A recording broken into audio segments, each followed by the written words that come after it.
Good morning, class. How are you all? Today we will start chapter number 10, लालची बंदर. This is a poem. ये क्या बच्चों, एक कविता है. लालची बंदर. एक समय की बात बताऊं, कई दिनों का भूखा बंदर खाने को कुछ पा जाने को घूम रहा था इधर उधर. एक टाइम की बात है जो बताई जा रही है इसमें, जिसको कवि बता रहे हैं. कवि का नाम क्या है? डॉक्टर हरिवंश राय बच्चन. वो हमें बता रहे हैं कि एक समय की बात बताऊं, कई दिनों का भूखा बंदर. एक बंदर था जो बहुत दिनों से भूखा था. खाने को कुछ पा जाने को, मतलब कुछ खाने के लिए उसको कुछ खाने का मिल जाए. वो इधर से उधर घूम रहा था. दिया दिखाई उसको सूने घर में एक घड़ा, और घड़ा भी भुने हुए कुरमुरे चनों से भरा पड़ा. क्या हुआ फिर? उस बंदर को एक सूने घर में, मतलब एक खाली घर में, एक घड़ा दिखाई दिया. जो क्या था? घड़ा भुने हुए कुरमुरे चनों से भरा पड़ा था. कुरमुरे जैसे आपने खाए करारे चने, जो एकदम कुरकुरे होते हैं. दोनों हाथ साथ बंदर ने फौरन दिए घड़े में डाल. क्या किया बंदर ने? दोनों हाथ एक साथ तुरंत घड़े में डाल दिए.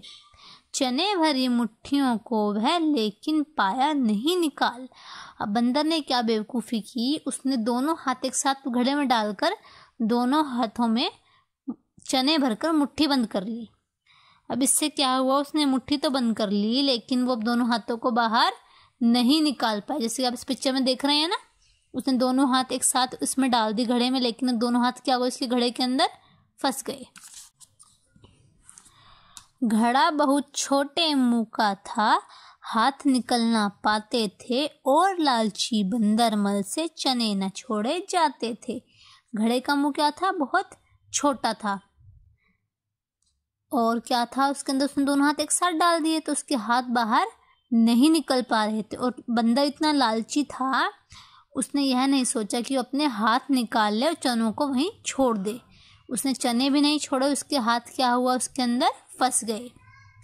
फिर कोशिश करते करते बहुत लग गई उसको देर, बस आ पहुँचे डंडा लेकर घर के मालिक राम सुमेर. फिर मतलब बार बार कोशिश मतलब प्रयास, बार बार वो कोशिश करता रहा कि किसी तरह से उसके चने भरी मुट्ठियाँ बाहर निकल जाएं. बार बार कोशिश करते करते उसको क्या हुआ? बहुत देर लग गई. बस आप पहुँचे डंडा लेकर. इतनी कोशिश करते करते उसको इतना टाइम लग गया कि जो घर के मालिक थे राम सुमेर, वो डंडा लेकर पहुँच गए. अब खुद ही सोच सकते हो बंदर पर जो कुछ बीती थी. प्यारे बच्चों ज़रा बताओ बंदर ने क्या गलती की. अब आप सब सोच सकते हैं, जब राम सुमेर वहाँ पे घर का मालिक डंडा लेकर आया होगा, तो बंदर के साथ क्या हुआ होगा? क्या बीती होगी बंदर के साथ? बंदर की पिटाई हुई होगी. अब बच्चों आप ये मुझे बताओगे, आप मुझे बताएंगे कि बंदर ने क्या गलती की जिसकी वजह से उसके साथ ये सब बीती. डंडा लेकर मालिक आ गया, इन सब के पीछे बंदर ने गलती क्या की? क्या करना चाहिए था उसको? या तो ये करता कि एक एक मुट्ठी करके चने निकाल लेता, या फिर चनों को वहीं छोड़कर, अपना लालच छोड़कर, अपनी जान बचाकर भाग जाता. चलो हम इसको रिवाइज कर लेते हैं. एक समय की बात बताऊं, कई दिनों का भूखा बंदर खाने को कुछ पा जाने को घूम रहा था इधर उधर. दिया दिखाई उसको सूने घर में एक घड़ा, और घड़ा भी भुने हुए कुरमुरे चनों से भरा पड़ा. दोनों हाथ साथ बंदर ने फौरन दिए घड़े में डाल. चने भरी मुट्ठियों को वह लेकिन पाया नहीं निकाल. घड़ा बहुत छोटे मुंह का था, हाथ निकलना पाते थे, और लालची बंदर मल से चने न छोड़े जाते थे. फिर कोशिश करते करते बहुत लग गई उसको देर, बस आ पहुँचे डंडा लेकर घर के मालिक राम सुमेर.